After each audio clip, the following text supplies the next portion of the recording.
Para sahabat yang terkasih, salam berkah di hari Kamis ini.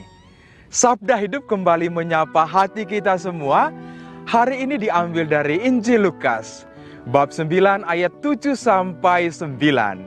Dan ayat hidup dari ayat 9 yang berbunyi, siapakah gerangan orang ini? Umumnya kita punya Facebook.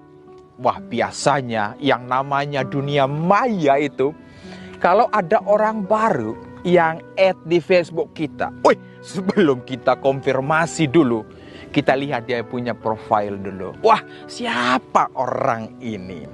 Ada ingin rasa tahu tentang gerangan ini? Atau juga, ya, dengan sesuatu yang baru, misalnya HP, keluar baru, orang berbondong-bondong. Lihat, wah, ingin sekali untuk memiliki sesuatu yang baru. Itu memunculkan banyak tanya. Termasuk juga Yesus Kristus, hadirnya dia itu menimbulkan tanda tanya. Wah, bahkan kecemasan dari Raja Herodes. Nah, kecemasan itu ada dua bagian kata para ahli. Yang pertama itu yang bersifat psikologis. Artinya, wah, yang berhubungan dengan psikis. Ada khawatir, wah, bingung. Dan ada sesuatu yang mencemaskan dalam diri. Yang kedua, itu bisa muncul dalam apa yang disebut dengan fisiologis. Jadi yang secara fisik, akibat dari yang muncul dari dalam. Wah, misalnya sulit sekali tidur, wah, sakit perut. Kita tidak tahu posisi Raja Herodes. Bisa jadi dia mengalami dua kecemasan ini. Karena kehadiran yang baru, apalagi kata Injil, wah, itu besar nanti. Dan kata orang, dia adalah Elia yang bangkit. Lalu kata orang lagi, dia adalah Yohanes Pembaptis. Wah, Raja Herodes bilang, mana mungkin? Yohanes sudah kupenggal kepalanya. Nah, siapakah dia ini? Inilah para sahabatku yang terkasih. Kecemasan yang kemudian berupaya untuk mencari tahu. Memang kita harus akui kehadiran Kristus itu ada banyak tanya. Karena wah, bagaimana hikmatnya, bagaimana orang sakit, bahkan orang yang mati itu dibangkitkannya. Inilah kehadiran Kristus yang sungguh-sungguh itu menimbulkan banyak tanya, termasuk dari ya Raja Herodes. Bagi saya dan para sahabat, secara singkat saya mau katakan demikian tentang kehadiran yang memberi makna.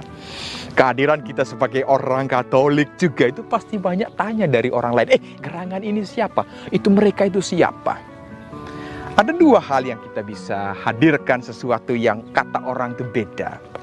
Yang pertama itu kehadiran kita yang menunjukkan identitas kita sebagai orang yang terbaptis, orang Katolik yang sungguh-sungguh, wah, karena imannya sungguh-sungguh tidak hanya kata-katanya, tetapi perbuatannya, wah, ini mereka atau dia ini orang Katolik. Perkataannya menyejukkan, perbuatannya juga sungguh-sungguh memberi harapan. Ya, banyak orang datang kepada dia atau kepada mereka karena rasanya nyaman sekali.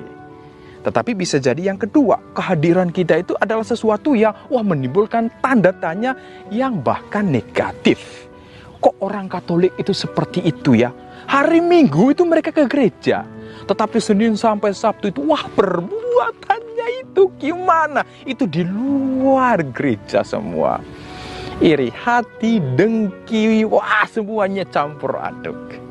Mari kita renungkan, apakah kita masuk bagian Herodes atau kehadiran kita sungguh-sungguh memberi sesuatu yang bersifat energi positif.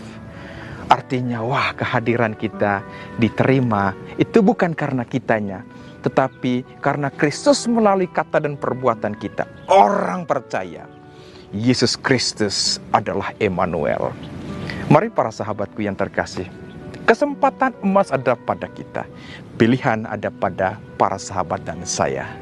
Kita melangkah dalam perjalanan panggilan, khususnya jalan iman ini.